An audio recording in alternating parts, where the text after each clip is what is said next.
evening. I'll call the meeting to order at this time. If you will, please rise for the invocation and remain standing for the Pledge of Allegiance, which will be led by Girl Scout Troop 614. Councilman Scott. Let us pray. Heavenly Father, we come tonight, Lord, to do business in our community that we're so proud of to live and serve in, Father. Pray that you'll be with each citizen that lives here and bless them throughout this coming fall season and coming into the holidays, Father. We pray blessings over the country. Lord, our president, Lord, has been ill with the coronavirus. We ask that you make the nation strong, bring unitedness to both parties, Father, as we see lots of turmoil in the media. Father, we pray that you help us make the best decisions to serve our community, benefits to all that live here and come through here daily. We ask all this in Christ's name. Amen. Thank you, Councilman Scott. Hey, ladies, you're from Girl Scout Troop 614. Is that correct? Well, welcome this evening, and I think the clerk gave you a town pin. Is that right? Everybody got one? All right. I will turn it over to you to lead us in the Pledge of Allegiance when you're ready. Allegiance to the flag of the United States of America, and to the republic for which it stands, one nation, under God, indivisible, with liberty and justice for all. Thank you very much, ladies. Now, is there a particular badge or anything you're working on? Gold awards? Okay. All right. Nice job. Thank you very much.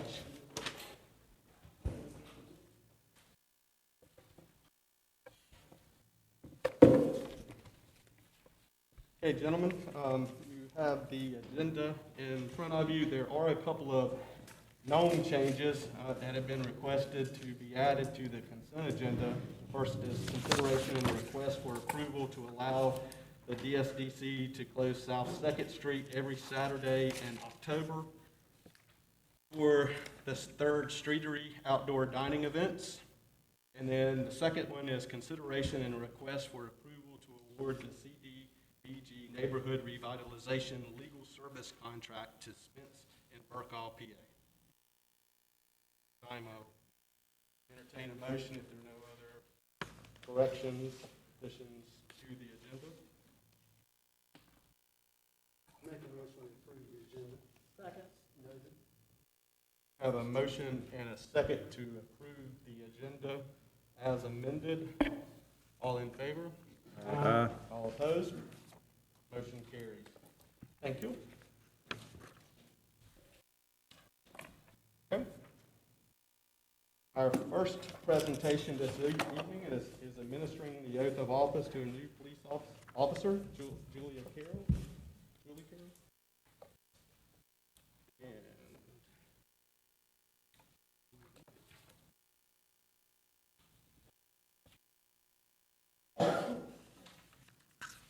Madam Clerk, do you have the oath?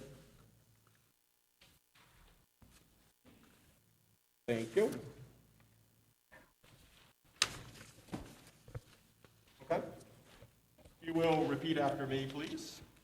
I, Julie Smith Carroll, I, Julie Smith Carroll, the undersigned, do do solemnly swear solemnly swear or affirm or affirm that I will support the Constitution of the United States, will support the Constitution of the United States, that I will faithfully that I will faithfully and bear true allegiance and bear true allegiance to the state of North Carolina to the state of North Carolina and to the constitutional powers and to the constitutional powers and authorities and authorities which are which are or may be established or may be established for the government thereof, for the government thereof, that I will endeavor that I will endeavor to support, to support, maintain, maintain, and defend and defend the Constitution of said state, the Constitution of said state, not inconsistent with not inconsistent with the Constitution of the United States, the Constitution by the United States, that I will be alert that I will be alert and vigilant and diligent to enforce the criminal laws to enforce the criminal laws of this state, of this state, that I will not that I will not be influenced be influenced in any manner on account of personal bias or prejudice, or prejudice, and that I will and that I will faithfully faithfully and impartially and impartially execute the duties of my office execute the duties of my office as a law enforcement officer as a law enforcement officer according to the best of my skill, according to the best of my skill, abilities, abilities, and judgment, and judgment. so help me God. So help me God. Congratulations. Good luck. Be careful. Be safe.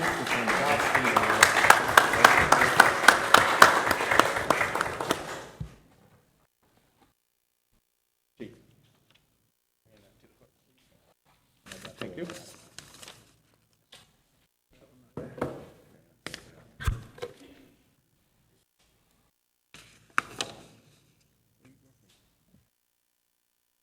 Okay, our next presentation is the CDBG Housing Revitalization Update. Mr. Green, Skip, you'll come forward, please, and the floor is yours, sir.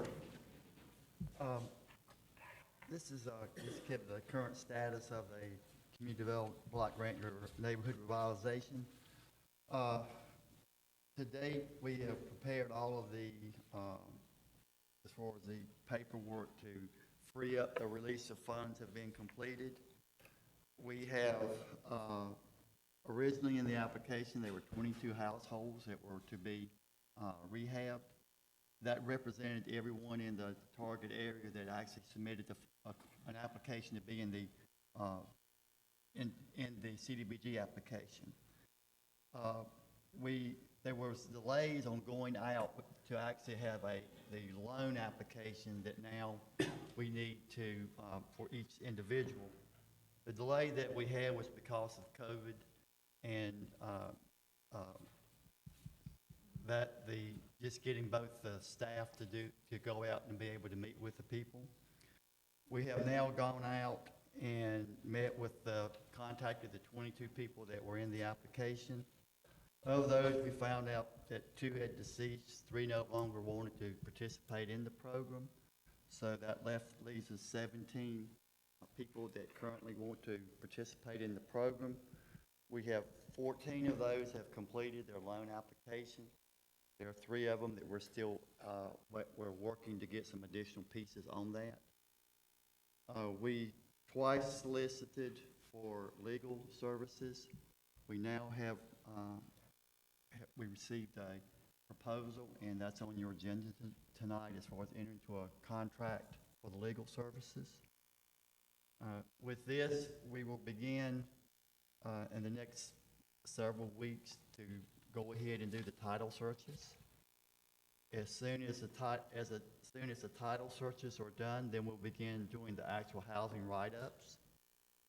I would think that probably by the end of November, all title searches will have been completed, and we will have begun doing housing write-ups. We would look then to first quarter of 2021 to be actually start entering into rehab contracts. We have, I'm working on a project and done in which we have developed about 7 contractors that we're getting ready to go to work on that project. So they should be finished by going into the first quarter. So what we hope to have, we'll have a group of contractors that we know, we've seen their work, so that we will solicit to have additional contractors, but we hope to have a good pool of contractors already in-house to do the work. That's the status of where we are right now. One of the things that we will bring to the town will be, because of COVID, is I would recommend we will have a kind of a certification that each homeowner will sign, basically acknowledging COVID and the problem, and authorizing the town to proceed with rehab. We don't want to do anything if the people don't want us to until the time is right. And within the construction contract, there also will be sections specific to COVID. The contractors will be required to meet whatever state law is in effect at the time. Plus, there are recommended OSHA requirements for COVID for contractors, and we will tell the contractors they must meet those recommendations. Are there any questions? Any questions for Skip? Yeah, I just had one, and it's been a while since we talked about this. What was the total grant amount? I can't recall. Stuff like- $750, I believe. I think that was the maximum was $750. And so the activities were the 22 homes to be rehabbed, and I think we had either five or six homes that were to be demolished and removed. That currently were unoccupied and dilapidated, and the remaining was administration. They were the three line items.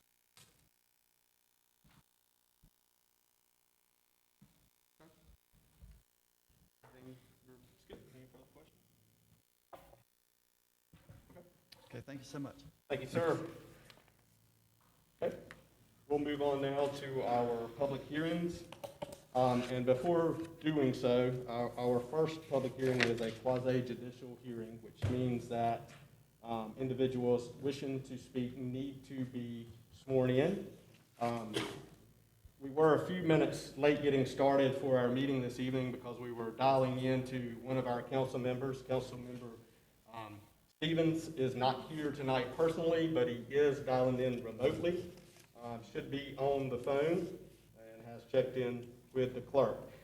However, according to our policy, our own remote policy, Councilman Stevens will not be allowed, I believe it's per law as well, I believe, I'm not sure, but definitely per our policy, will not be allowed to participate in this hearing, but he can participate and ask questions on other items on the agenda.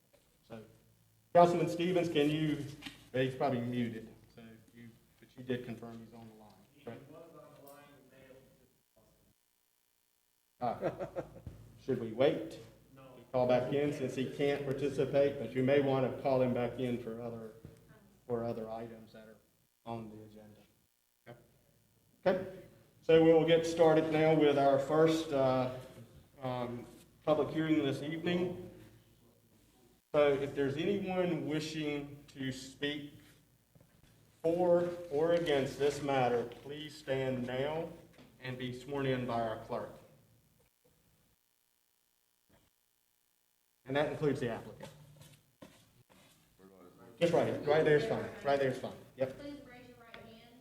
Do you solemnly swear to tell the truth, the whole truth, and nothing but the truth to help you God? I do. Okay. All right. Thank you. You can just have a seat for right now. It'll be a few minutes before we get into that portion of it. So our first item this evening is SUP 20-09, Michael Sherman. The applicant is requesting a special use permit to construct a single-family dwelling on property located within a B2 zoning district. The property considered for approval is located on the south side of the intersection of Lee Street and South 6th Street and further identified as Johnston County Tax ID 5036038. This time, gentlemen, do I have a motion to open the public hearing? So moved, Mayor. Second. I have a motion and a second to open the public hearing. All in favor? Opposed? Motion carries. Thank you. Stephen, I'll turn it over to you, sir. Sure, if anybody can't hear me, I can pull my mask off, but otherwise I'll leave it on. So this first slide here is just a picture of the existing home that exists on the property. This is a home that the applicant intends to take down and replace.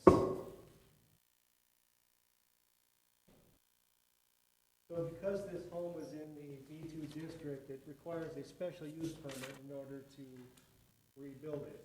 Because once a building comes down, then it's got to be compliant with the B2 zoning district. And in the B2 zoning district, special use permits required for a single-family home. The surrounding property for this is across the street is, that's north. North is single-family residential. To the south is funeral home, B2 zoning. To the west is R8, which is single family, and to the east is an insurance office. So east would be towards Brightleaf Boulevard. There's an insurance office. Behind the lot is the funeral home. Across the street is a single-family home, zoned R8. And across Sixth Street is single-family. So, as you can see, straight across Lee Street is R8. Sherwin-Williams is B2. Everything from this lot towards Brightleaf Boulevard is also B2. And what we have there are the applicant's lot in yellow, the insurance office adjacent to it in a converted single-family home. The next property appears to be single-family, and then we have Nationwide on the corner. So as I already said, the mayor had stated that the applicant would like to rehabilitate the southeast corner of the two streets to reconstruct a single-family home built to current building code. The applicant had submitted this sketch plan. This is all he's provided so far, seeking approval before he spends money on full-blown plans, and a survey will be required prior to construction of a single-family home. There's adequate sewer and water, electricity to the site. Right now, there's a loop driveway that connects the two streets behind the home. In this plan, it shows there'll be 2 parking spaces located off Lee Street. And there's no accessory structures identified with this proposal. So staff is in support of this special use permit and is recommending approval. We believe that health, safety, and welfare has been addressed with this proposed site plan. We do believe the special use permit is in harmony with the surrounding residential uses and will be an asset to the community at large. The comp plan guides this property as residential, even though it's zone B2. So that is part of our thinking, that it's in harmony, and also the residential property across the street, actually both streets. We do not believe this use will impede the normal and ordinary development of the residential district. It's zone B2, but guided single family.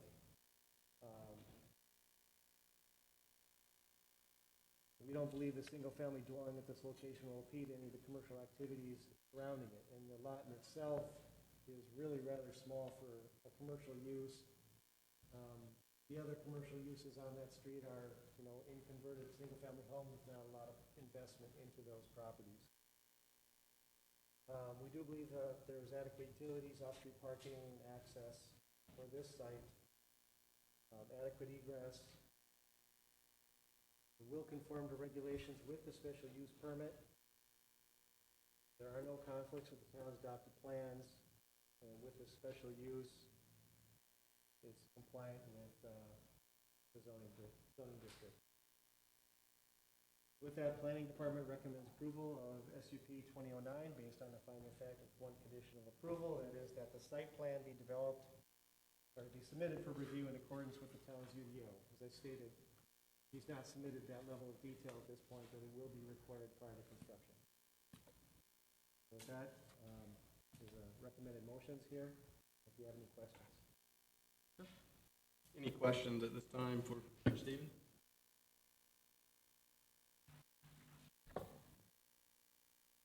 I have one question. Mr. Winsman, do we know, is it currently residential occupied, in other words, used as a house now? It's a residentially used property. And do you know how long it's been B2, when it was rezoned? The mayor asked me that question this morning, and I asked Mark Helmer, who's been here for, I think, 15 years. It's always been that way as long as he's been here. And to try to identify the actual location or time of when it was rezoned would require lots of time digging into old paper files. It's been a long time. That's sufficient, thank you. And I confirmed today that the comp plan designation has not changed with the new comp plan. It's been that way also for a very long time. Should we address it now, it's going back to R8 maybe? I'm sorry? Should we rezone it back to R8 or, Well, that's not on the table today, but I mean, would it be easier for the applicant?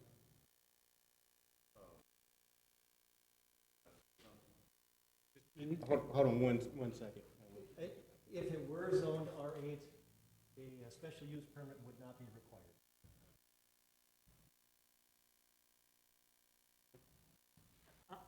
I have a question. A while back, we made some modifications. There was I can't remember the exact house. It's where they had a paved parking lot in the backyard, and we were concerned about children playing in the parking lot with potential business side by side it. Remember that? Correct. One of the requirements that we put in place was a fence to ensure that the children didn't get into the roadway where the traffic was going in and out. The question is, right beside this facility, right beside this house is a business, is an insurance company. I'm assuming they have people coming and going in that business also. You know, is that not something that we would have taken, that, yeah, as you look through, that you would have a concern about? I mean, I know that you're finding, your recommendations was not putting any type of barrier or anything between this commercial property where there's ongoing traffic and potential children in the backyard. I mean, right, you see our concern? Same concern, exact same concern that we had before with those other two that had a house and a business. So I think this is similar in that, is it not similar? You're correct that in the two previous examples that you mentioned, we did require a fence, and each situation is slightly different, but you're right, that one had a commercial parking lot behind the residential home. In this case, it's adjacent to on a separate property. The other one is kind of split between two properties. And the third example you mentioned was where there was a backyard that was fairly close to 301, and we felt was needed to be fenced to both protect kids from getting into 301, also to separate the pretty undefined boundary between the commercial and the single family, that boundary line. So, I mean, it's reasonable if there is a public safety or an issue, you can conditionalize the special use permit to address that condition. That is not something we had recommended, but if it is a condition that exists that the council is concerned about, I believe a condition could be placed on the permit. I'm saying right now, there doesn't appear to be any barrier at all between that lot and the lot with the insurance company. Is that right? I mean, there is no barrier whatsoever at this point. Is that correct? No ditch, no bushes, no nothing, right? That's right. But, and I guess that's true probably on the other side of the other house. It's got the other yard. We aren't talking about that one. Yeah, we aren't talking about that. If they came up, we'd have an opportunity to talk about that one too, wouldn't we? Okay? Any other questions for Stephen at this time? Okay. All right, it's now time for the applicant. If you will please come forward, state your name Yes, sir. and address for the record. And my address? Yes, sir. All right, good afternoon, gentlemen. My name is Michael Sherman, and my address is 4 Oaks, North Carolina. Is that good enough? You want my street You have to ask the clerk. I think she's going to ask you what to. 1990 Keene, K-E-E-N, Road, 4 Oaks. All right. So you heard the testimony that was just given by our planning director. Do you agree with everything that he said? Yes, I do agree with everything you said. The house that I have there on Lee Street is old. It's dilapidating. The porch has already fell off one time. I've had to try to replace a concrete slab porch. The front porch is starting to lean off the house now.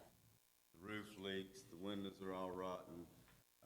I just can't afford to put a whole bunch of Band-Aids on it. It would be cheaper to demolish it, put something nicer in town to make it look better, improve the, the area.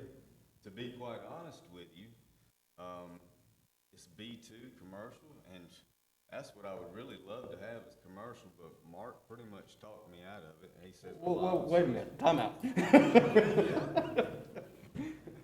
I was just kidding on that, but go ahead, go But ahead. yeah, the lot's commercial, and if I could use it as commercial, I would, but he pretty much told me it's too small of a lot to use commercial, so, but the house is too far gone to put back in place, so it needs to be tore down and another house go back there. I've already had the tenants to vacate the property, so I don't have anyone there now, and, trying to, make an eyesore better. So, As far as fencing goes, there's never been a fence there since I've been there. There's never been any issues there. There's, not a whole lot of traffic coming in there on it. I mean, it's an insurance company, It's not like a convenience store where people are just zooming in and out of there every minute. Not been an issue. Yeah, the backyard has a big concrete fence. Blocking it from the wrong. anything else we'll give it at this time? There may be other questions. Any questions for the applicant?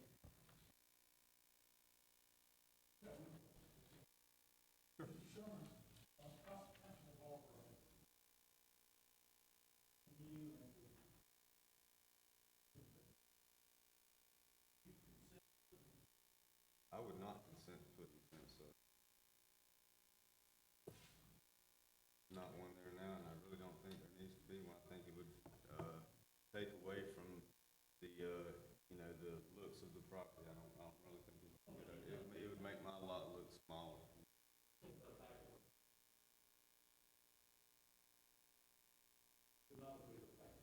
There's already a backyard fence. I don't agree with it myself. It's my property and I don't want a fence there.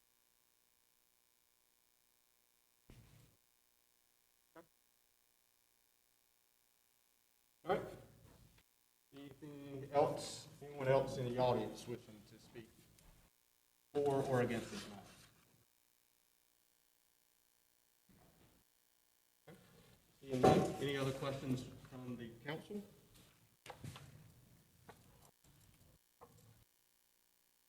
Okay. Hearing none, I will entertain a motion to close the public hearing. So moved. Second. Motion and a second. All in favor, say aye. All opposed?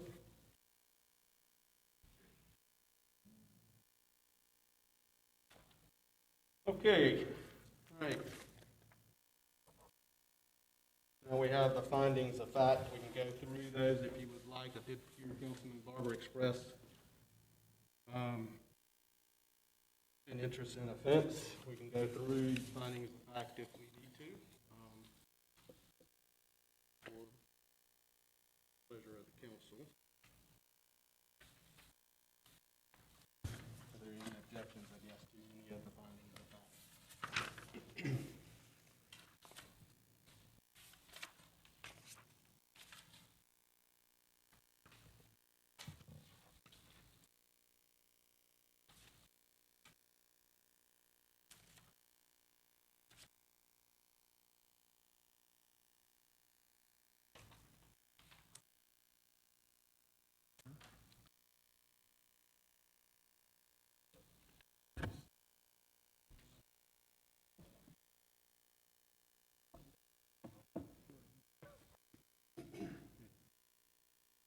Mayor, Yes, sir. first of all, I'd like to thank the applicant for taking interest in Smithfield and making his house better for him. Invest his money in our town. I would move that we, move to recommend approval of SUP 29. Is that too early? We got to do the findings of fact first. I think we shall do those in a motion altogether. Okay. I'll put that in a motion, Mayor. Okay. I have a motion to approve the 8 findings of fact. Without a fence. The question is without offense? Is that all right, Travis? That's correct.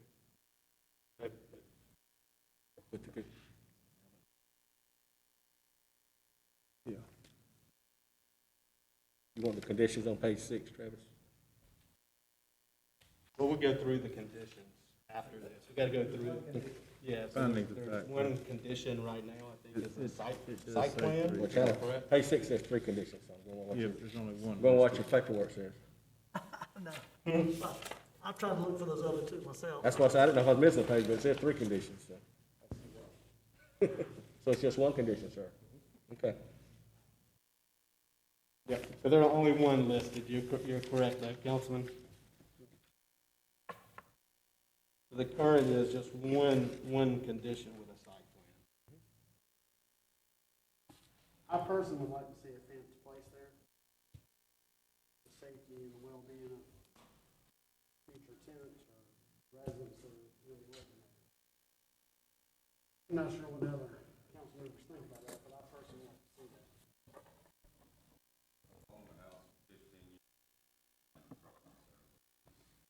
But, yeah, I think, yeah, and that's But very we're trying to be appreciated. consistent. We've already had this come up. We're trying to be consistent. so- Very small insurance company, with one sale, doesn't have a ton of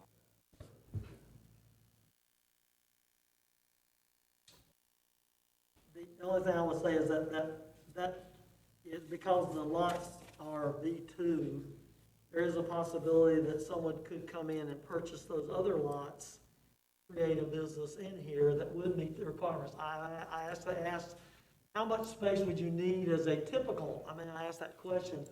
What's a typical lot size for a B2, if you have a small business of, what would be if you look at this chart right here, that we've got on this thing, where you got the Nationwide Insurance Company on the corner. You got this other residential house here, which is also in the B2 district. And you got the insurance company here that's in the B2 district. So theoretically, somebody could come in and buy all three of those lots without any approval from us whatsoever, because they're B3s, right? B2s. And they can put in a business in that lot, is that correct? It would require some lot consolidation to meet our current business code and UDO requirements because of setbacks, parking requirements. The insurance business next door couldn't be done that way today. It would require a different configuration. So it would be a little more complicated, but it could be done with consolidation of some lots or variances if that were granted. My question more is really, would that come to us? Because here's my concern. Right now, I don't necessarily right now I understand, and I don't necessarily have a concern with the real estate, with the insurance company. I understand what he's saying. They don't have a lot, it's not major traffic coming in and out of the insurance business all the time. I understand that.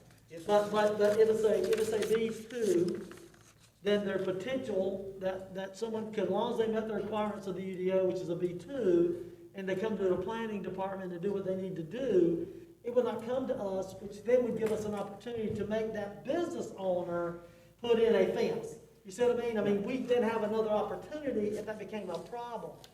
That's my question. If that's the case, then I'm not as concerned about a fence today. But if that's not something that we would have an opportunity at, then I'm more concerned, because it's not what it is today, it's what it can be tomorrow. That's my concern, because we know that the town of Smithfield is growing exponentially. And therefore, that 301 corridor is going to continue to grow, and there's going to continue to be businesses being put on that highway. We know that's happening. Whether it's 2, 3, 5, 10 years, I can't tell you that. But we know it's got to happen. So the question is going to be is, where are we at? I don't want to do something that down the road that we're going to regret because we didn't do due diligence. That's all I'm saying. So my question is, I'll put that into a question now. My question is, since it's all B2, if a business decided to buy those lots because of the size, they might need all three, and decide to put in a business there that would be a higher traffic area, would we have an opportunity to come back to the businesses that's going to put in the business and say, you need to put a fence on there? All right, depends on what the business use is. Some businesses are special uses and would come before the council, but regardless, a B2 commercial development adjacent to a residential property would require a 20 or 25-foot buffer yard. So there would be a buffer yard requirement even if it didn't go before council. And that's a pretty good distance, and that's one of the reasons why it's difficult to develop commercially adjacent to existing residential at this time on those small lots.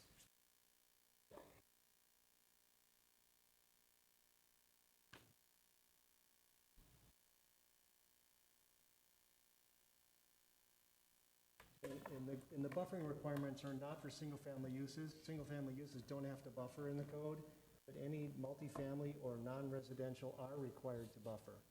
So it's the higher use, the higher, more intense land uses are required to provide the buffer at that time.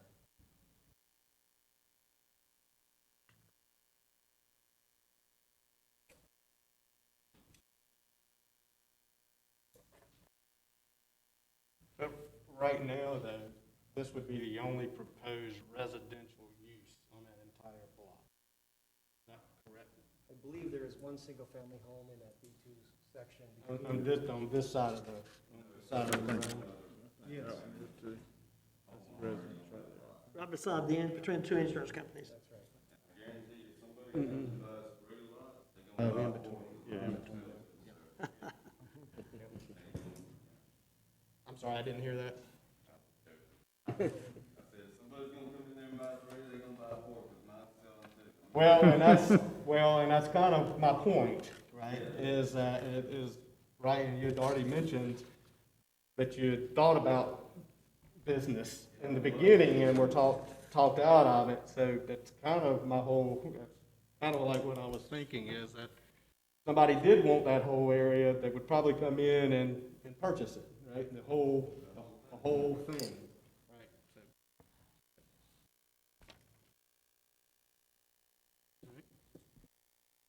Mayor, I call the question, motion still stands to approve it. Okay, yeah. So we do have a motion. Do we have a second? I'm sorry. Second. All right, do we have a second on it? All right. Have a motion and a second. All right, any further discussion on it? Did you include the one condition that One they did condition, leave? yes. Did you include that? Well, that'll come next. Okay, sorry. Yeah, we'll do that. So you can add, I'm sorry. after we get through the findings and facts, you can add any condition. Yep. So you can go along with this and you can add the fence. If you want to add the fence, you can add whatever you want to during the next motion, or you can do nothing and do the first. All right. So we got a motion and a second to approve the findings of fact. All in favor, say aye. All opposed?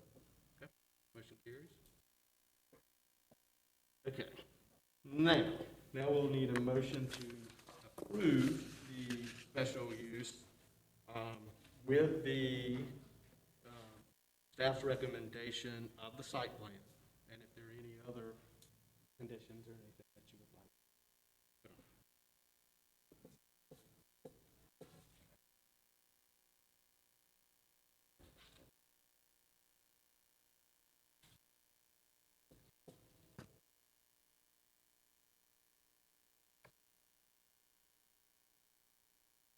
Mr. Mayor, I move that we approve the request with the one finding of fact that the site plan be submitted for review in accordance with the Town Unified Development Ordinance.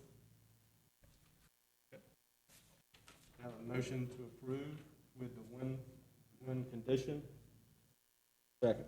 With a motion and a second. Any further discussion? Motion and a second to approve with the one condition. All in favor, say aye. Aye. All opposed? Motion carries. Mayor, I'd like to make a comment. I don't disagree with the concept of the fence, but the thing is, it becomes opinionated of what kind of fence. And I like what Mr. Wilson stated about the buffer. Perhaps we could work that out in the final plan and make that some type of, grass yard, whatever, shrubs, something. But I think that will be all worked out. I'll just wait to decide to do that. Thank you, sir. All right, thank you. Thank you for investing in our town too, sir. Thank you.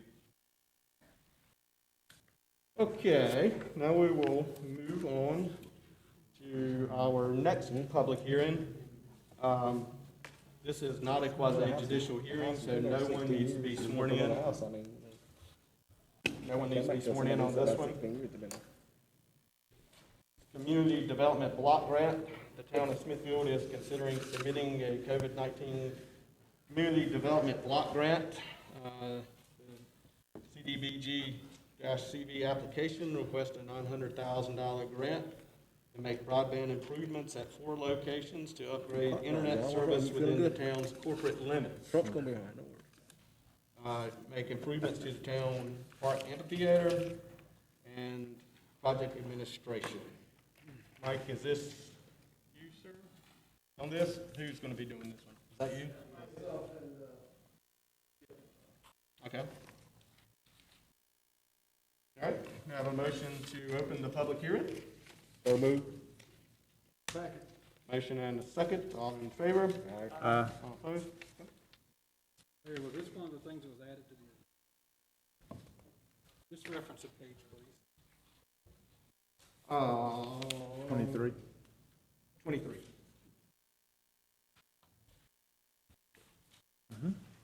Thank you.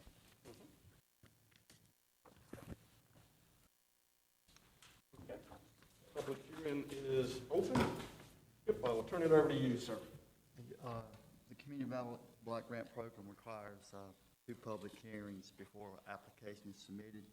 Y'all have had the first one, which is just a general explanation of the Community Development Block Grant Program. A second public hearing, which is being held, this public hearing, is to basically describe the application and then receive any citizen input on it. As pointed out, the town's requesting a $900,000 Community Development Block Grant COVID program to make broadband improvements at 4 locations to upgrade the internet services. We estimate that cost to be about $225,000. Then also make improvements to the town's parks amphitheater. That will be about $625,000, and that will include architectural design. And then project administration, which would be $50,000. The program is set, the purpose of the grant is to help with COVID recovery. With COVID, with the social distancing and reduced capacity restrictions on public gathering as well as businesses and school operations, results in the need for increased broadband. So that's the reason that the broadband is being requested as far as assistance. Also, the spatial restrictions and capacity restrictions on businesses on interior results in a need for, outside space for businesses to use for these like box lunches, or so people can do takeouts downtown and take to the amphitheater. The town has met with businesses, and we have letters of support for the project. That in the design of what will take place there, will incorporate some of the needs of the business as far as how they could use make the park. All the community development park improvements, as far as at the park amphitheater, will be outside the floodplain. After this public hearing, if the council should choose in its regular session to authorize the submittal of an application, then we should be in a position within a week to actually submit the full application to the state. The state is right now, the program is about $27 million, and they anticipate a potential second round. The applications are being reviewed on a first come, first served basis. And the $900,000, if it should be awarded, is not counted towards each municipality can receive up to $1,250,000 a year in CDBG funds. The COVID is special, so that's in addition. So it'll still leave you that ability to go after more funds. I'll be glad to entertain any questions y'all may have. Mr. Green, may I have a question? You mentioned that the amphitheater would not be in a floodplain. Is that what you meant to say? There's a section there, and talking, there's parts of the amphitheater which are not in the floodplain. Okay. and I think mainly it's where you have the structure itself. So the reason for that is just from an environmental standpoint, it'll be much easier to, if we restrict the CDBG improvements to outside of floodplain. If you do, if a decision is made where it is, would be in a floodplain, it just has requirements that it would, as far as the town being sure they had floodplain insurance if they should construct anything in the floodplain using these funds. Mr. Green, I have one other question. You mentioned the Wi-Fi. I'm just curious of what capacity that would be, because we just did the Wi-Fi downtown. Mike Scott may want to do it. What would this- Therefore, Kim, would you like to go into that, please? I might be able to help with some of that. What was the question, Councilman Scott? Well, it talks about Wi-Fi. What addition how would that make it improve? Would it be larger area? Yeah, so the initial Wi-Fi that we have is downtown from the river to about Fifth Street and one block north and south of Market Street. So this would be lighting up, if you will, 4 parks, one in each district. So Community Park, Smith Collins Park, Gertrude Johnson, and Civitan are the 4 that we're discussing right now. So Skip did mention letters of support with businesses for amphitheater, but also letters of support we've been gaining for the Wi-Fi. That is a big portion of the CDBG coronavirus grant in providing people with free Wi-Fi so that they have access to searching their health care. A really big part is being able to, while you're working from home, having open space so that you have access, and school children especially, being able to have access. So a big problem in speaking to the school system is that the school system has provided children with a device, with a tablet, but then they go home and they don't have the same Wi-Fi access that I have at my home. So this would be able to provide that access and also have open spaces where you can socially distance as well. These are facilities that we currently maintain. So we would still have the same restrictions, be able to restrict access of certain hours. It would still have the security that we've addressed in the past of being able to make sure that unsafe activities are hopefully not being addressed on that network. But it is certainly something that I've been in contact with the superintendent of the school system, who is in great support of it and would hopefully be able to see this happen throughout Johnston County. How big of a, That's fine. how big of a footprint is each one of these regions you're talking about? So it's a mesh network. So each, you can think of maybe like on Market Street, every other light pole. And so they circle around one another so that you never lose connectivity within that one mesh. If you then leave, let's say in Smith Collins Park, once you leave that entire lit up area, then you would fall off of the network.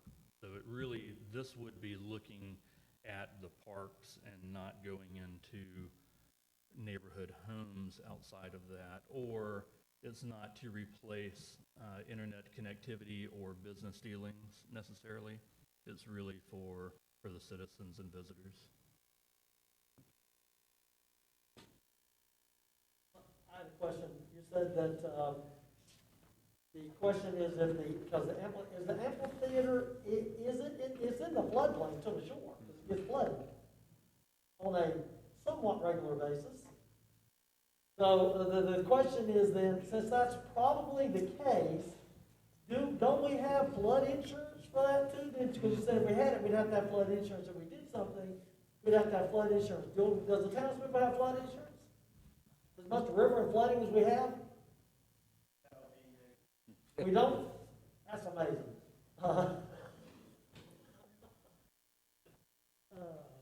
Okay? So then the question is, do you know how far up the floodplain is for the amphitheater complex? Any idea? We believe we'll be able to use most of that area. We had a low-rise study on the amphitheater itself. And we believe we're not going to change that footprint, that we can build on that location using those posts that are there, which is what we had originally advised when we created the plans for the upgraded amphitheater.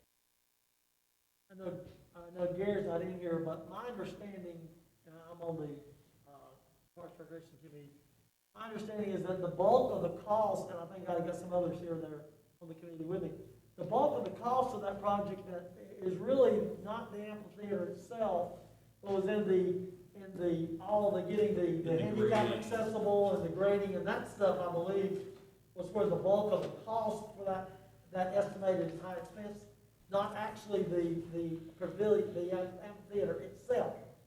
And is that correct? Yes, I do believe that that is correct. In the grading, the accessibility of the entire facility, much of it also has to do with in the higher range, some of the benches and shade cover, landscape, things all like that would all be included.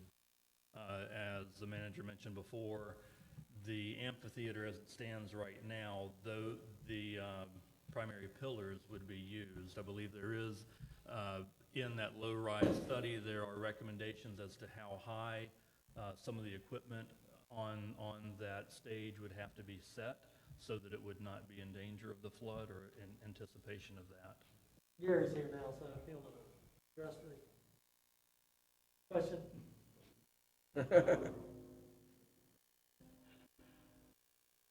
So the question was asked related to, because the grant, we can't use the money in the floodplain.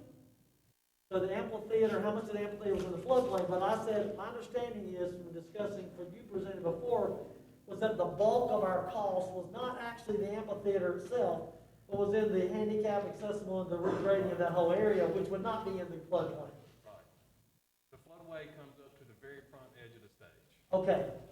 Yeah, that's what we wanted to know. Front of the stage, mezzanine area, the seating area, and everything up to the top of the hill, either in the 100 or 5. Which means that would be that perhaps we would have to cover the cost of the actual upgrade of the amphitheater, whereas the grant cover everything else. But that would definitely reduce the cost from the $1.something million you looked at. We could use somebody else's funds to do it. Well, I will say, we do have an applicant here tonight who's gonna be using, the amphitheater on the 24th, and she sent some pictures in from last night, and it's unsafe right now. I don't think y'all got a chance to see the pictures, but it's unsafe as of like right now. And all this floods on, I really don't understand. No mind. Mayor, I just want to make another comment. I appreciate Mr. Green and staff working on this, and I truly think it's appropriate for us to seek grant funding for projects, but I think we have other priorities, and I'm not going to be against this, but we've got, residential houses and businesses that's flooded, need to be addressed. Talking about flooding, but that doesn't relate to this. But about the CBG, the COVID funds that's presented here, I would just be interested if there's other projects that have more priority than these that we're talking about.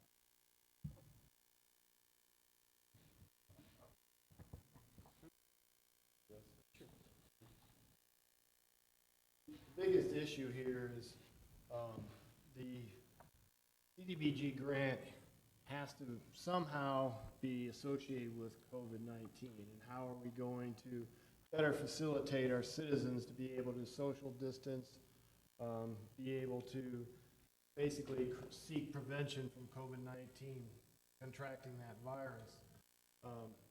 Actual stormwater and things like that, where they are usually something that some CDBG funds can be used for, that is not a usable expense for this particular grant.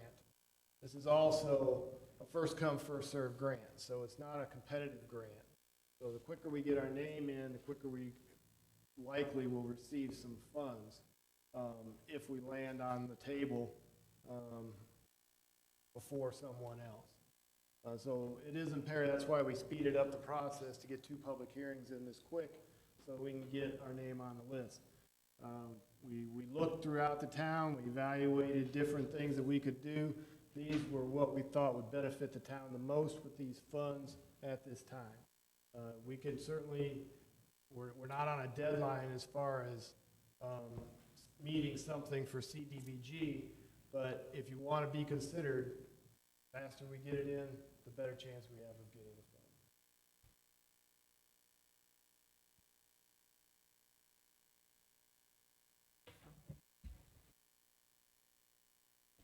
Any other questions, comments? It's time for Skip.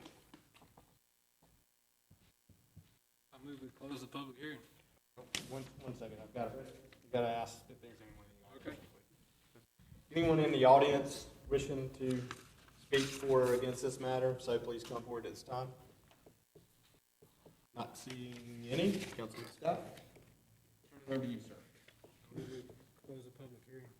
A motion and a second to close the public hearing. All in favor? Aye. All opposed? Motion carries.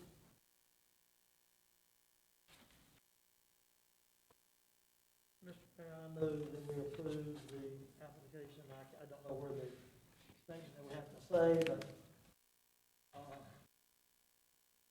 I recommend, I move that we approve the application, apply for the application. Don't have a, I think you're looking to like hold another public hearing, is that correct, and apply for it, or not? Is this the second one? It's the second one. Okay, sorry. But we do have an agenda item on the consent agenda. wonderful. Gotcha. So with no action. Okay. Thank you, sir. Yeah, we're right, because this is. Item number 8, isn't it?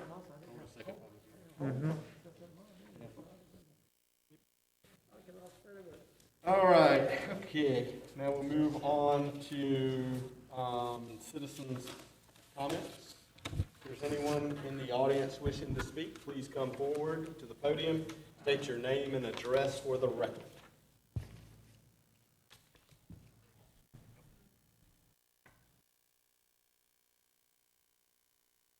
My name is David Johnson. I live at 125 Cypress Point.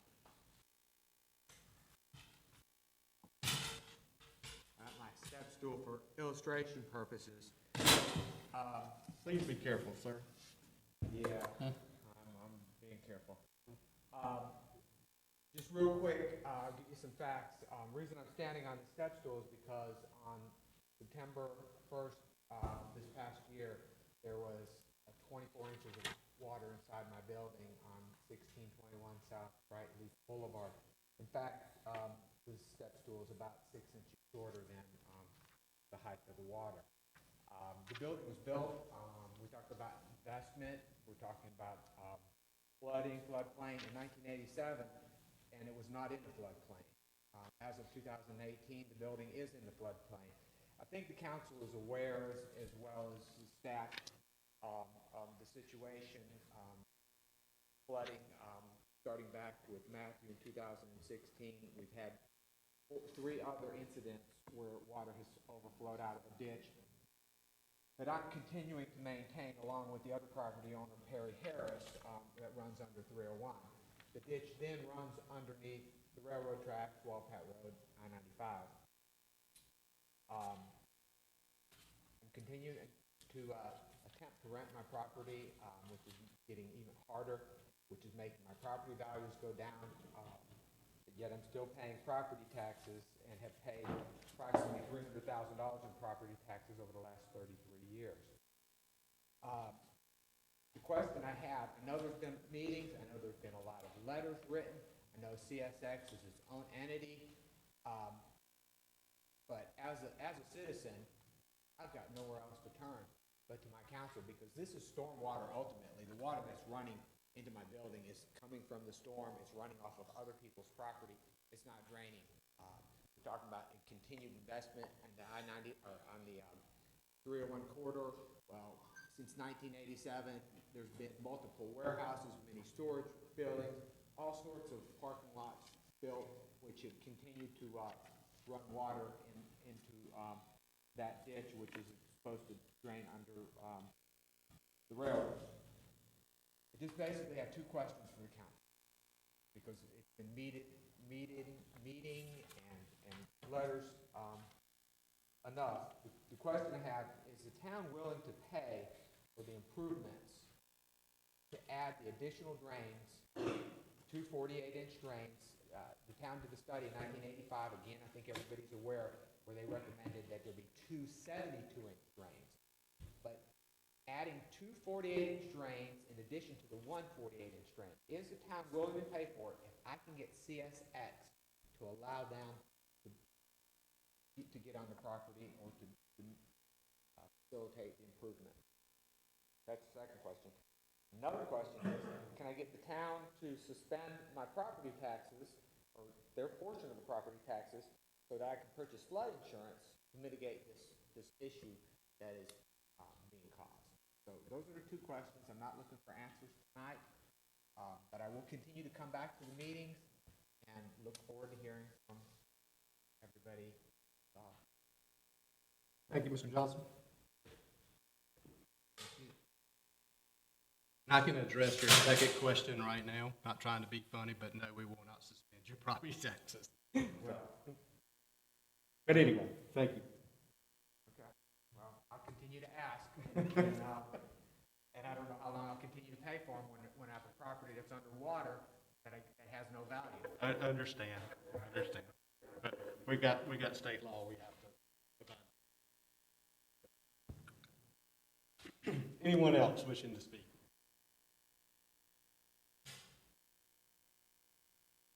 Okay. We'll move on to the consent agenda. Have a motion to approve the consent agenda as amended. Make a motion. Second. Motion and a second to approve the consent agenda. All in favor, say aye. Aye. Opposed? Thank you, gentlemen. Move on now to business items. Our first business item is consideration and request for approval to accept the Governor's Highway Safety Program grant for a 2-officer traffic team. Chief, turn it over to you, sir. Thank y'all for allowing me just a few minutes, Mayor, Council, to speak on this. Just a few weeks ago, we received a letter from the Governor's Highway Safety Traffic Administration that we had been approved to receive that grant. In your packets, I do apologize, the numbers are off a little bit. I was having a kind of a rough week that week. But the new numbers are for the first year grant would be 200. It's 100, the federal government portion would pay $191,852. And we would, the town would be responsible for $33,856 from the first year grant. And that's all the equipment, the salaries, that's everything. And we will have to each year reapply for it. But once we get the first year through, the equipment's ours. Town's.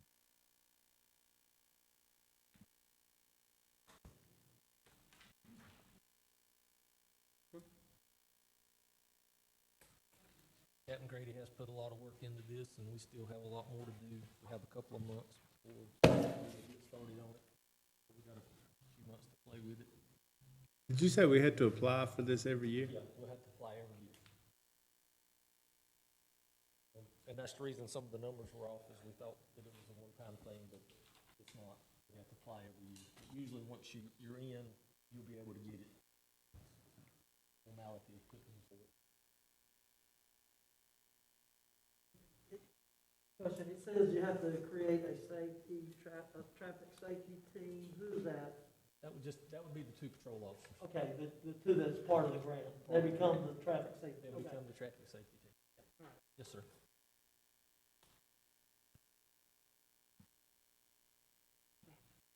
Any other questions? Comments?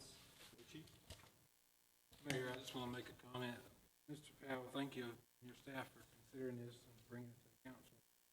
It says that we have $30,000 budgeted for the town's portion. We would be able to cover that, but you said it's about 38,000. So 33. 33. Okay. Mayor, I make a motion, we approve the request. Second. Motion and a second to approve. All in favor, say aye. Aye. All opposed? Thank you. Thank you, Chief. Yes, sir.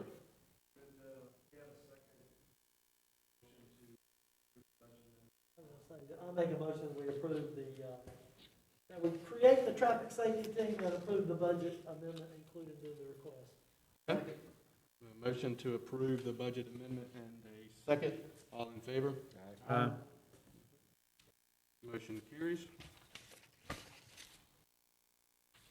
Thank you, sir.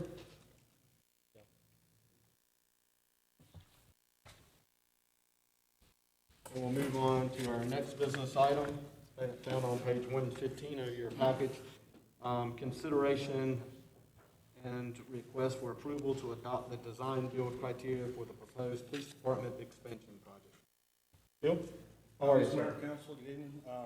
Yeah, this is a process request. The general statutes were changed a few years ago, and in order to implement the design, build, delivery process as a municipality, we have to create and have town adoption of what's called a design, build criteria, project specific. So that's what we presented before you. I'll admit this is the first one I've prepared. The UNC Council of Government provided the guidance. They provided the examples, and this followed that same format. So what this does, what we're asking you to do is to just adopt the design build criteria, that 3-page document that's in your action form.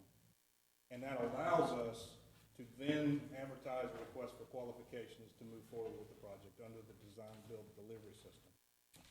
Maybe I'll just give you a quick background. Back around January or February, we had put out RFPs for the architectural design to do a traditional design bid build process and had no responses. The company reached out to us, APR, Restoration and Commercial Development. We met with them and we discussed, and they specialize in design build delivery for this type of project, like the police department expansion.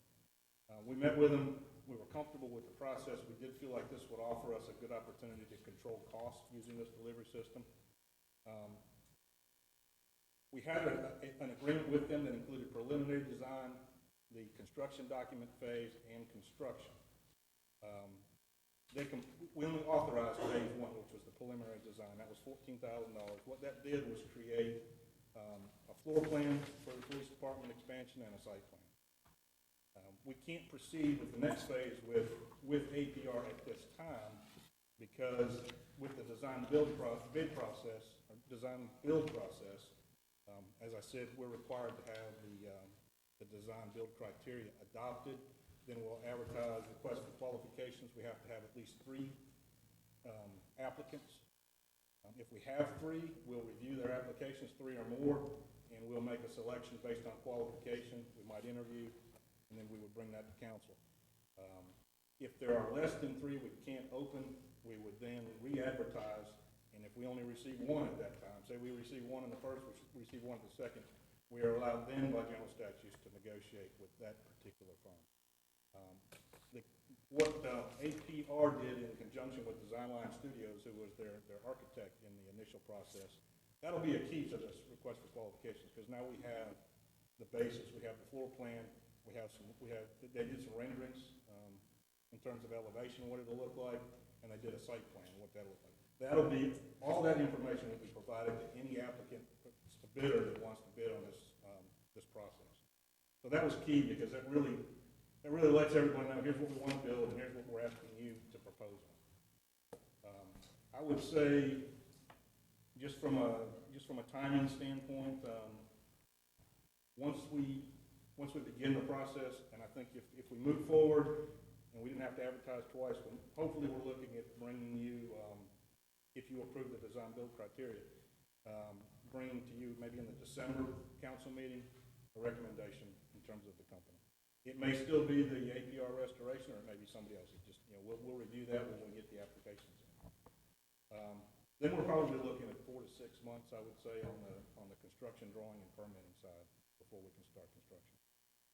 But again, that's what we're asking tonight. It's not there's no financial obligation on this. This is to meet a general statute requirement that we have adopted design build criteria specific for the police station expansion that then allows us to advertise requests for qualifications for the construction drawing phase of the construction.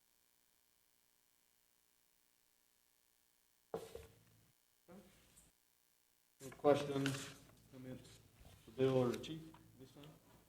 Mayor, I do have one question, Mr. Drexler. You mentioned a cost savings by doing it this process. Do you have an idea what percentage cost we may save? Or you may get more building for the money? Is that what your idea is? Boy, I'd hate to throw out a number. What I can tell you is that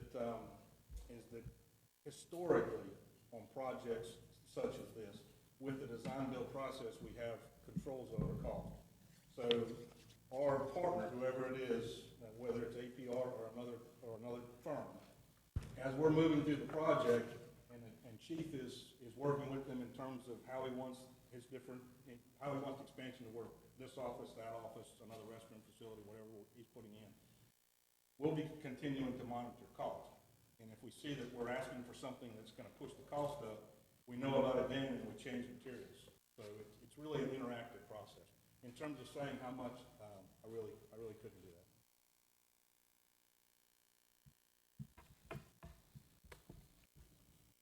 Any other questions?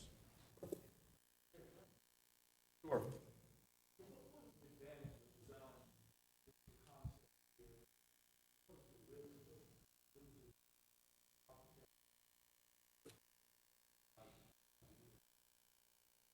Not sure I quite understood the question, but the advantage of the design build process on projects like this really is cost control and time.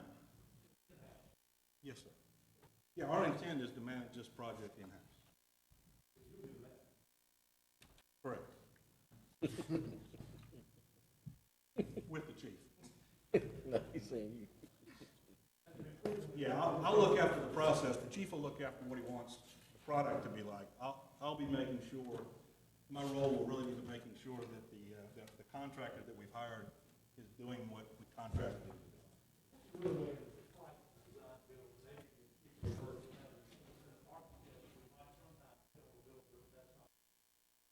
Yeah, what can happen in the design bid build process, Mr. Spence, is we get an architect and don't take this wrong, but the officers will say, here's all the things we want, and the architect puts all that in the project, has the construction drawings completed, has the specifications completed, gets the permits, and then we put that set of drawings out on the street, and we thought we were going to have a $700,000 project, and the low bid is $1.2 million. Then you're in the point of having to do what they call value engineering. At this point now, we've got a low bidder. The low bid was $1.2 million. We thought we had a $700,000 project. How do we take $500,000 out of this project and we start pulling things away? I've found in the past that the reverse process on something like this, where you work as you go through the project to keep the costs under control, has typically been beneficial. Did that answer your question, Mr. Spence? I tried. Mike, did you have something to add? Yeah, I just want to point out to the council that funding for this project is not something that is budgeted from fund balance or from any of our reserves. When we went through the budget process, this would be money that we would acquire debt for one way or another to build this project. So I know Greg right now is looking at USDA financing to see what the interest rates are there and see how this project might qualify for that. But we're also looking for funding through other streams. So this would be debt that we would require in order to make this project come to fruition. I just wanted to remind the council of that. Thank you, Mike. Any other questions? pleasure of the board. Mr. Mayor, I move that we approve the criteria for use of the design build delivery method and to authorize the town staff to move forward with the use of the design build delivery method for the expansion of the police department. Second. A motion and a second to approve. All in favor? Aye. All opposed? Motion carries. Thank you, gentlemen.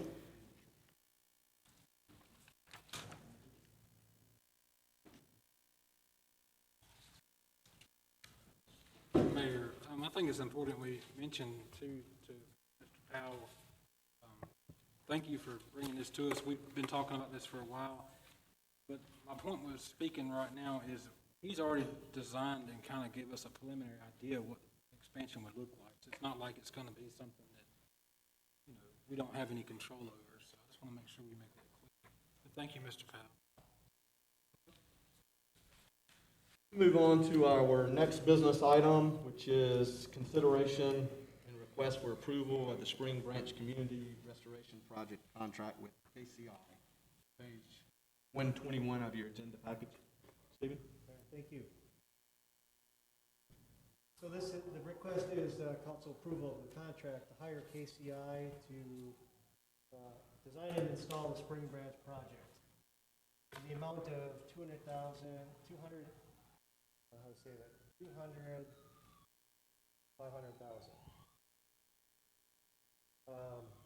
In mid-2019, staff applied for a grant with the AG's office for the full price of the estimated project.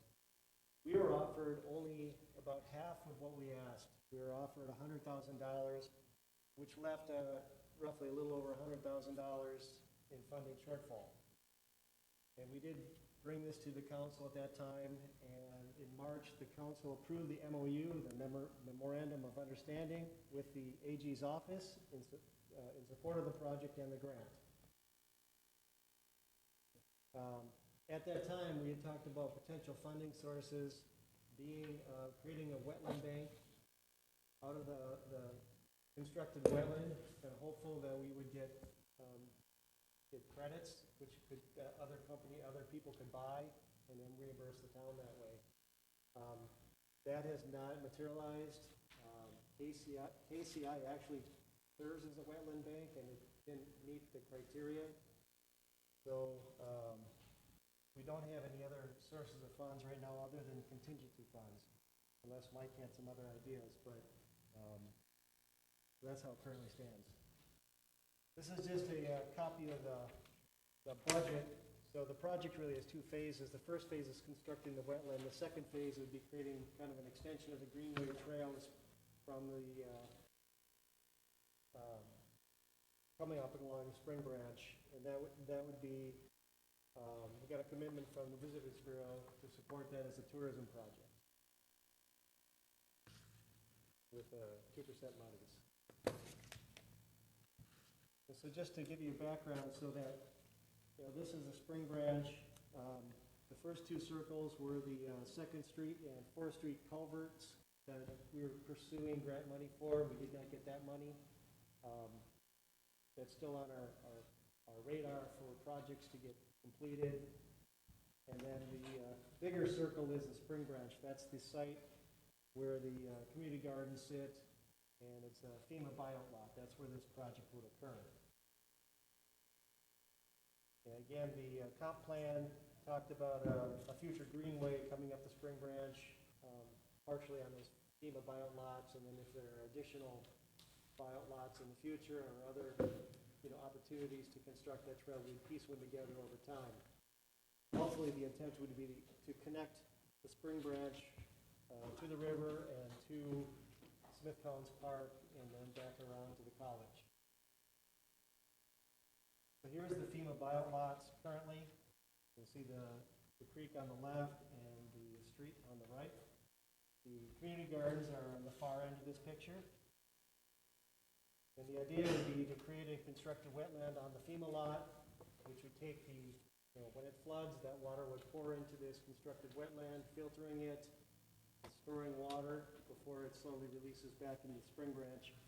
And then you can see the concept for a walking trail, whether that's chip trail or bituminous trail, a trail that would interact with the pond, become educational, and provide some other activities in that right now unused piece of grass. And this is just a summary of what the spring grass project is really going to achieve, and it's in your packet. I'm not going to go through it. But ultimately, it's, cleaning pollution and flood protection. And with that, I'd answer any questions you might have. Any questions for Stephen on this project? Mayor, my question would be is, where are we gonna get the additional money?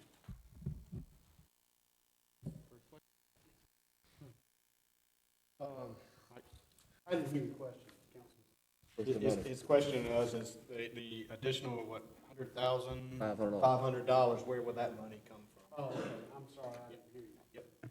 Yep. Stephen alluded to the chance of using some of our contingency funds in the general fund for this grant match. If we decide to use that $100,000 from our contingency funds, that's going to leave us with about $150,000 left for the rest of the fiscal year in contingency in the general fund. This is an important project. We know we've got a lot of flooding down 4th Street and all the way over towards 301.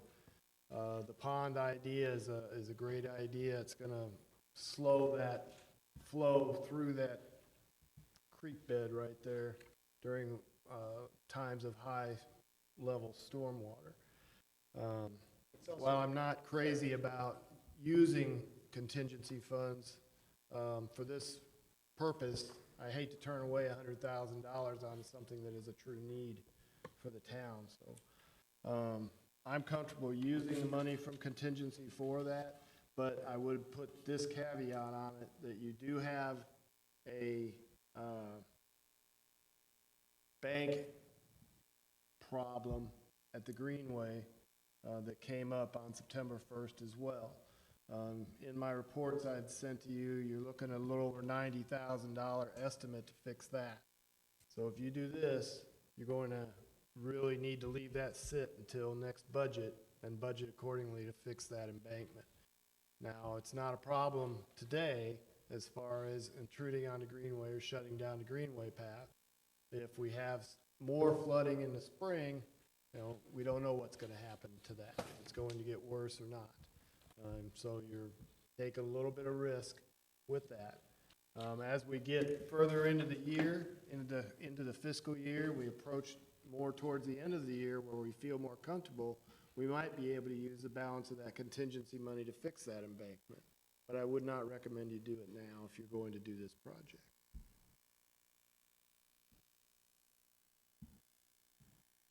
Would this be deemed,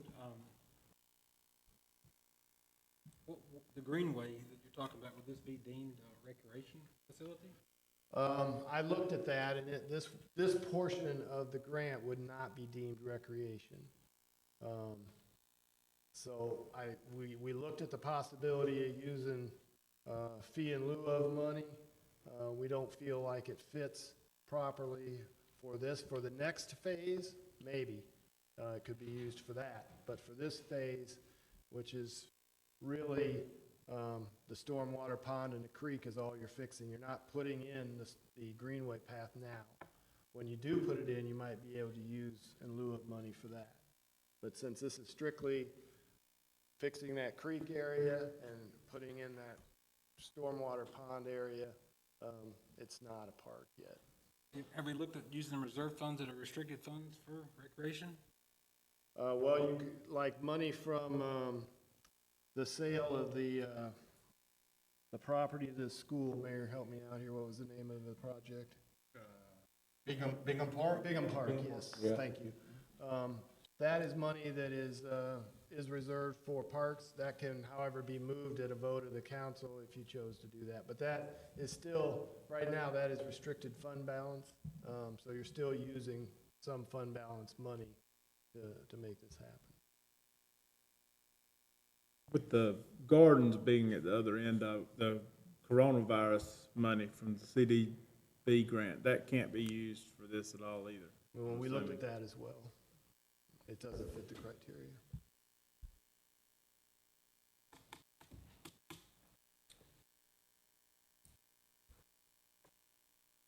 Mayor, my concern is understand we're addressing the issue, but we're proposing to put in a new greenway, we're not able to maintain what we currently have. Struggle with that, but I do understand the position that you need to ask grant money.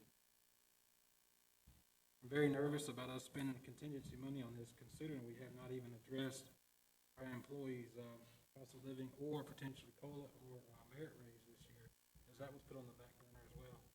I understand that we have to face priorities. We have to ask ourselves this. What is the timetable on? Could I address that? Yeah, absolutely, sorry. Councilman Scott, thanks for bringing that up, and I should have mentioned that. We have money set aside for the salary increases for the 2.5%. That would not, this does not impinge on that money. Was that in contingency? It is, but I did not include that in my figures. I took that out first, knowing that we would be using that. So, Okay, so what you're saying is, if we consider that, we still would have $150,000 contingency minus the $100,000 for this. yes. That wasn't clear. I didn't understand that. Yes, I apologize for not being more clear with that.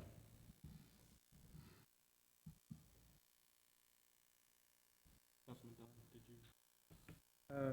No. So, if we want, well, only $150,000, and you said after you get through taking that out, you would leave us only $150,000 for the remainder of the year, is that correct? Yes, after you do the Yeah, after salary you do the- increases as well. Right. I'm not, again, I'm not concerned, because you already said you got it. Yeah. So my question to you is, given a typical year, we cannot promise anything, right?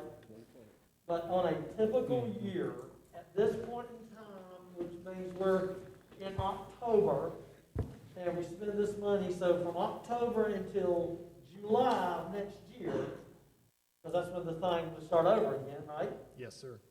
So how much contingency money typically have we had, and what I mean, that we spent, and I know sometimes we spend contingency money on projects that we said, hey, we got the money, we're going to do it. In this case, we just say, hey, we're not going to do it, right? We don't have the money anymore. As far as the emergency type things that we've had to come over, like when the library had their issue, and the power station has their issue, or whatever. I'm just saying, these things happen that we don't have any control over. Typically, how many of those type of events happen over the course of the year from like October to July? I know you can't read a crystal ball, but I mean historically. Well, first let me point out that you have 3 contingency funds in your budget. You have one for the general fund, one for the water and sewer fund, and one for electric fund. So we're not doing anything with the electric fund or the water and sewer fund, so they're still covered with anything that happens to come up. This would just be general fund issues. Historically, what we see using contingency funds for, other than something that's just nice to have towards the end of the year, would be road repairs or washouts to roads due to flooding. That's been most of what our money has been used for. Or last time we also used some for greenway repair, the first greenway repair, which is just upstream from this one, which will actually join this one once it's fixed. So that's what we've used them for. Usually they're during flood events, which are associated with hurricanes. We feel pretty comfortable that we're maybe out of that woods or almost out of those woods this year. But that doesn't, we just don't have a crystal ball to see what the spring's going to bring. That's why I would say you don't spend any more of this money until spring comes and you see what that has, and then you can make that decision when it's a little closer to the end of the fiscal year. Now, is the greenway closed down in that portion? It is not. It is not. The cement pad or the blacktop pad is not infringed right now. The embankment comes right up to it, though. We have an orange fence across it between the greenway path and the river.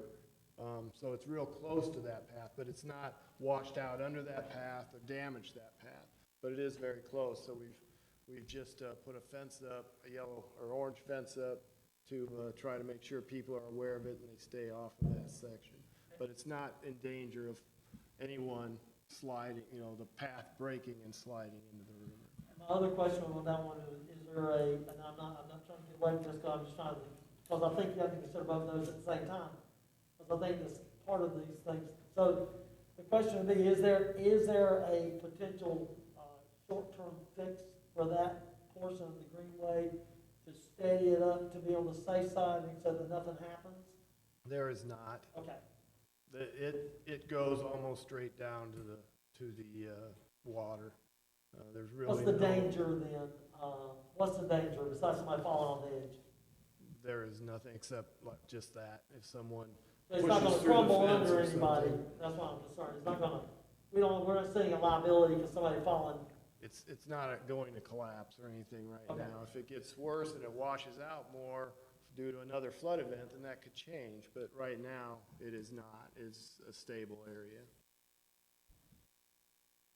So I guess in your opinion, as you do the budgeting, in your opinion, do you feel that this is something that we can undertake without having a major, I mean, we can go out and eat all the time, as we say at home. But, we can survive with it without too much pressure on the other areas? I believe we can.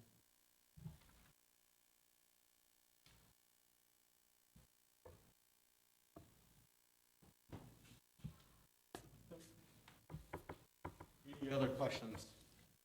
This is phase one, we have two more phases, is that correct? No, I think you had 3 circles or something, this is going to only address. Two phases.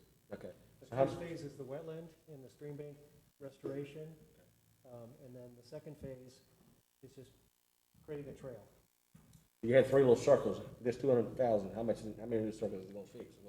What I'm trying to say, because you said Back you, up here. It's gonna fix the one, yeah, it's just going to fix the one, how much is the other one going to be when it's? 72,000. 72,000 was the estimate, and that's assuming a paved trail, and this is a FEMA buyout lot, and, we gotta get permitting and see what's feasible. At a minimum, I think one could do a chip trail in there, at least provide some access. That's more maintenance long-term for public works, paved is better, so that's what the budget's based on. Just one quick thing. This is the same creek that flooded numerous times, and actually, some of the people whose houses back up to this creek had flood damage during one of the storms. Would this have alleviated any of that once this is rebuilt and redesigned? 4th Street. Yeah, I can't think of the guy's name. We know that yes, those houses have flooded there continually. We had one flood out, which was actually across 4th Street here on September 1st with that large rain as well. So this is an ongoing problem through here. Will this, it will alleviate some of that issue? Will it alleviate all of it? It just depends on the storm and how fast water comes down.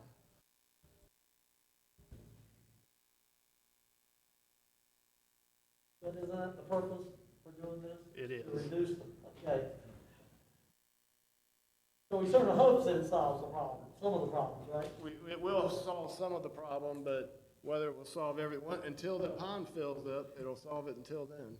Once the pond fills up, you're gonna have a similar event, but it's going to be a whole lot stabler in there. We're not gonna see a bank fall down or cave in on itself, and then we're in a real emergency situation. Right now, if you remember, there's posts going across there. We had pictures of it when we did this grant, trying to hold it together right now, so we need to fix those things before we do have a problem and we're fixing it on the fly. What's the time frame on the repairs? Do you have any idea? I'm not sure what the timeline of the grant is. Of this one, I think it's a three-year grant from last September, so we got time. Yeah, but How long would it take once? Construction, So how, this construction would be completed by the end of summer. So we have more time to move on this if we want to, knowing costs will fluctuate, of course, but. yes, you could wait. Okay. I mean, knowing that we have a $100,000 repair on the Greenway that's needs to happen, I feel, for safety reasons, because if we do get another flood and that collapses and somebody doesn't see it immediately, potentially it could be a problem, because asphalt's not the sturdiest in the world. Okay, good. I just hate to, with it only being October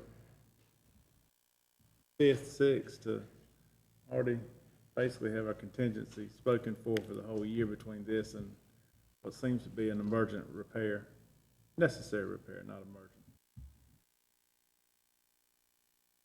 So when did you say the deadline, we had to have this done by? I mean, it all sounds like to me that we just, that we don't have to have it done tonight. When is the deadline? You know, kick the can down the road a little bit to feel better about our contingency. When will we have to have it done to not lose the 100,000? That's the key. I'm supposed to have the memorandum of understanding attached to this packet. I'm looking for it. You know, maybe I didn't get a copy of it. That has the dates when the grant has to be completed by. My recollection is you have time if you want to push this out some, but the project has bid, so we may lose the bidder, and we may rebid, which could be higher, could be lower.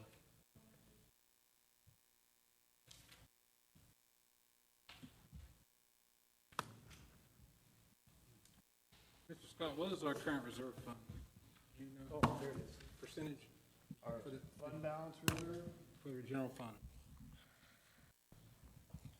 Greg, do you recall, 93%?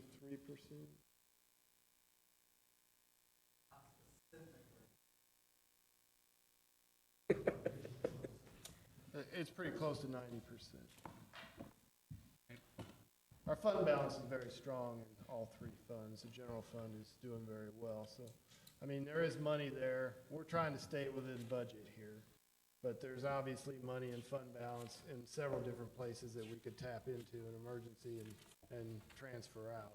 But we hate to do that. We could also see our revenue, you know, we reduced our revenues in order to reduce our expenses this year for COVID-19. If our revenues exceed expectations, we could see more revenue come in than expenses as well. But those are all, you know, somewhat contingent on sales tax yet. We've only seen sales tax numbers once. We'll see the second time mid-month here. Your recall is better than mine. Yeah, 92.7% is what we had last audit. So, you know, we have money. It's not really a case of money. It's a matter of trying to stay within budget. If we postpone this a little bit, would that also give us time to try to find additional sources of grants that we may be able to apply to it, or not? Well, it'll give us more time, but I don't think you would see anything different than what we have. We've pretty much exhausted.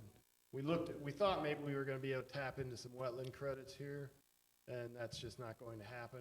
This project just doesn't fill the void that they're looking for. And I don't think that the grantee is going to come back and award us more money. Matter of fact, we talked to them about that. Is there a possibility of someone else who has gotten this grant decides not to go forward with it and that money comes available? Could some of that come back to us? And the answer was no. This is what you get from this grant. So,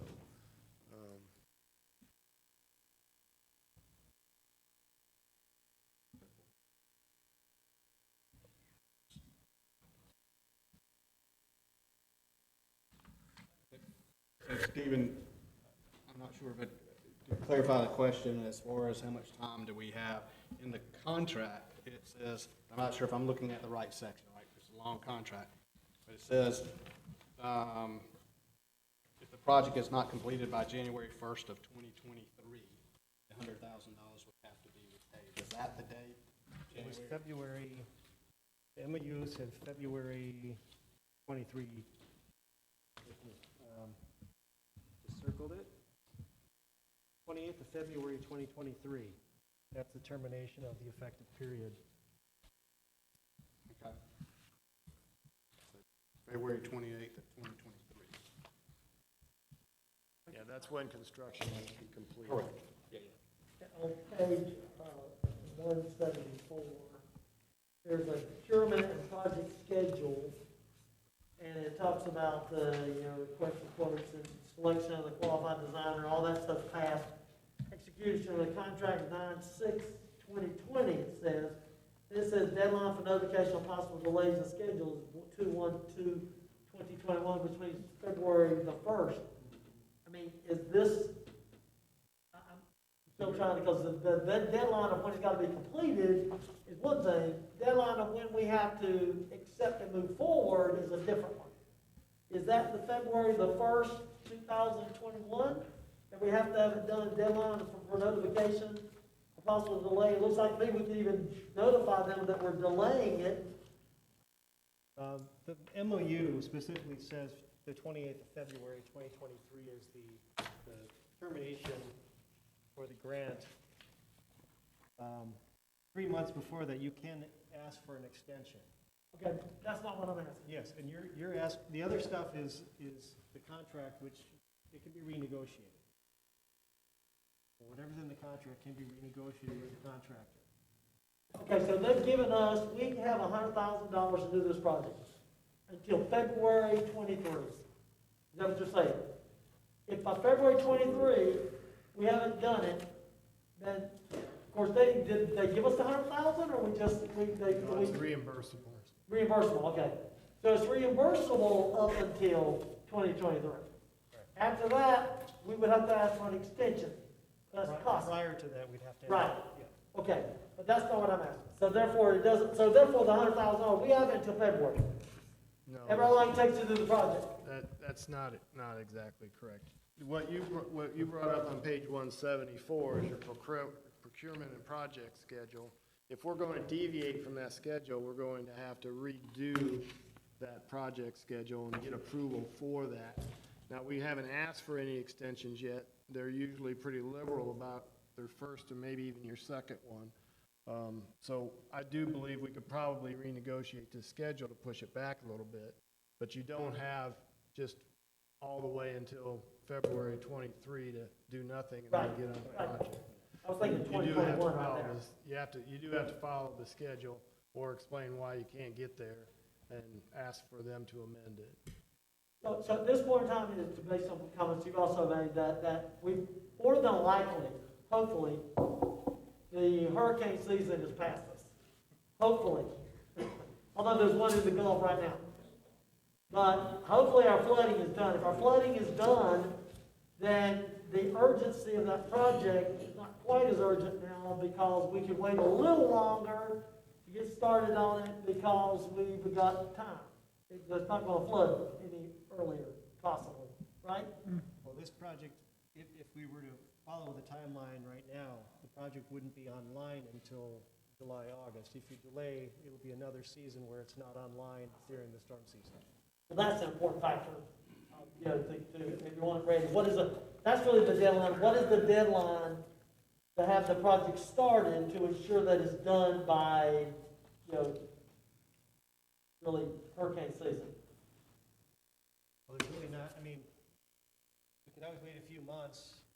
They were gonna do the design work over the winter and get started, first thing in the spring in construction. The timeline that we were on would put us finished about the time hurricane season starts at the end of next summer. So there really isn't, if you're going to delay the project, we're probably going to be outside that window.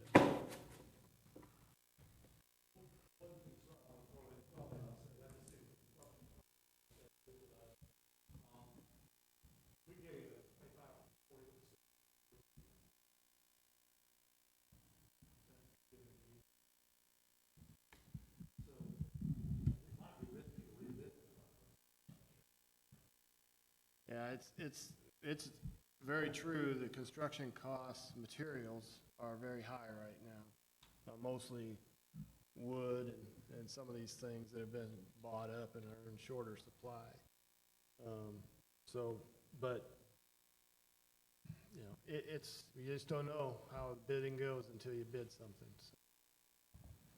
But here you've got, we know what we have in front of us as far as the bid goes, what it's going to cost. Will it be more, will it be less if we wait 6 months and try and redo the thing? Maybe. It's just difficult to say.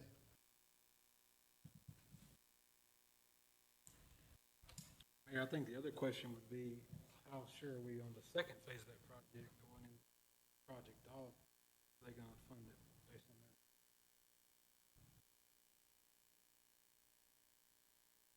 You say, how In other sure are words, we if- that we could find funds for that? If we put this part off, Oh, yes, I see. that's gonna delay. Yes, sir. You know, prior to doing this, I was looking at a state trail grant to cover some of the trail projects. The contractor that we're looking to hire actually informed me of a grant. We were not ready to apply for that grant within the timeline, but if this project's a go, I'll have the whole winter to kind of pursue that and see if we can get funding for that from the state trails grant project. For the trail portion. For the trail portion. And plus, we have the Visitor Bureau that's committed funding to. Yeah, the trail is not portion is a little bit easier to finance than this portion. We have a lot more latitude with that.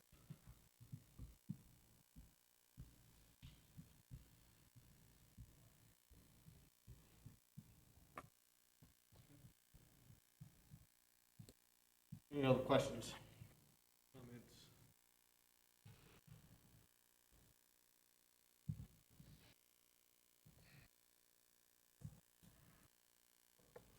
What's the pleasure of the board? I make a motion to approve the request. Second. Motion, second to approve the request. Additional comments, discussion? Seeing none, motion and a second to approve, all in favor? All opposed? Can I get a show of hands, all in favor, raise your hand, please. 1, 2, 3. Good. All opposed? 1, 2. And Councilman Lee, you voted in favor? No? Okay. So, Up to you, Mayor. It's up to me. So is this, just for my clarification, does this vote include using contingency funds or just to approve the contract? Yes. Yes. As stated is what, as stated. But just to approve the contract, and we can let it sit for a period of time? Or is the whole motion to approve it and use the contingency funds now as opposed Yes, to that- later in the year? That was my motion, Which one? to go ahead and use the contingency. Said, to make clear, the motion was approve the contract and approve the use of the contingency funds Yes. now, That's correct. not wait. That's correct. Okay. So it's up to me, right? You paid the big bucks. Do what now? Sorry. Oh, Councilman Stevens. Thank you. Councilman Stevens? Say, you can vote on this. He's still awake. Still there, Councilman Stevens? You're not gonna put me through this right now. What'd he say? It's your turn, buddy. You have to say one or other, you got a choice.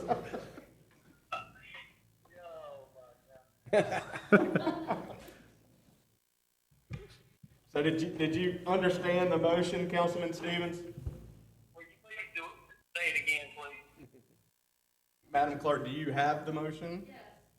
Motion was made by Councilman Wood, seconded by Councilman Rabel. Yeah. Hold on 1 second. Motion was made by Councilman Wood, seconded by Councilman Rabel to approve the contract and the approval of using contingency funds now. Yes or no? Yes, sir.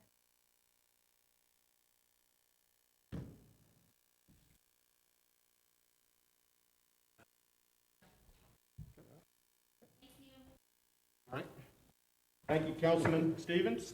And gentlemen, Mayor, the I'd motion. like to make a second. Sure. I would like to make a motion that we reconsider this at our next session with looking at other ways of funding this, for clarification.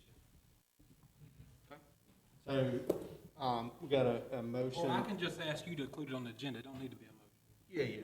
Yeah, that's true. You can just instruct the manager to bring this back up at the next council meeting. Is that right? I think that's appropriate. Yeah. And I At also, the next council meeting, see if we've got a potential way to get the funding and secured in the budget. the other concern that I had was the contingency, not knowing the what-ifs. And I understand that the project needs to happen as far as the water, sure about the trail, but I think we need to look at our general fund reserves, and we do have some restrictions there that potentially get us to meet the criteria. And we can't spend on other things that may be helpful.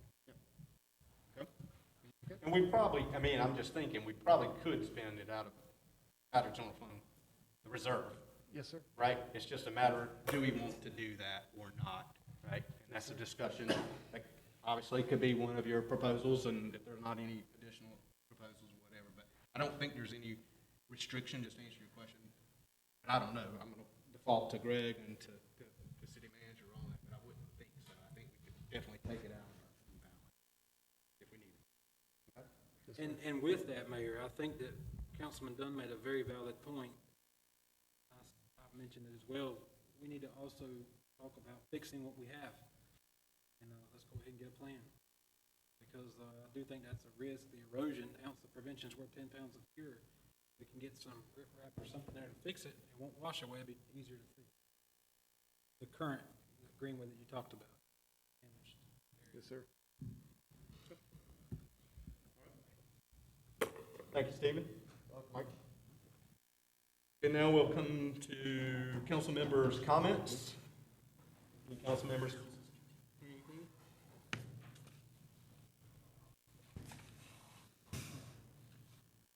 So we did, just real quick, so we did approve the closing of the 3rd Street for the days in October for the 3rd Street Streetery. I wasn't able to attend this past weekend, and it was really good event, so I encourage, weather permitting, that everyone try to spread that word and attend if possible. But Sarah, great job putting on that event, and actually turned out to be a good night to grab some takeout and sit on 3rd Street and listen to some live music as we dined that evening. So thanks to you, Sarah, for that. And I would encourage everybody to help spread that word. Mr. Mayor, the only comment I have was the Triangle East had a great event that was planned for, I think, this Saturday called Sky Fest. And it sounded like it was going to be a great event. Unfortunately, due to the COVID, it's been kind of pretty much killed, quite honestly. Although, but I was going to let you know that there will be a flyover in Smithfield. I believe it's Friday at 12:09, I think. You can go to their website and get it, but I think somebody knows for sure, but I think the flyover in Smithfield is at 12:09. They said give or take 30 minutes. But try to remind your people, they're going to fly over all the towns in Smithfield. I know Saturday at 10 o'clock in Clayton. So they are going to be flying over, so, tell your neighbors and all if they're, while they're doing have your kids doing their locked in at home, have them do a field trip outside to see the flyover. Any other comments? Not, I'll turn over to Mike for his report.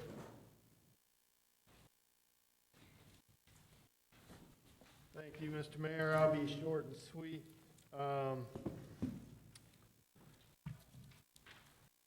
I'd like to thank Bob Spence and his law firm. They've kind of stepped up for us here with the CDBG grant for legal services.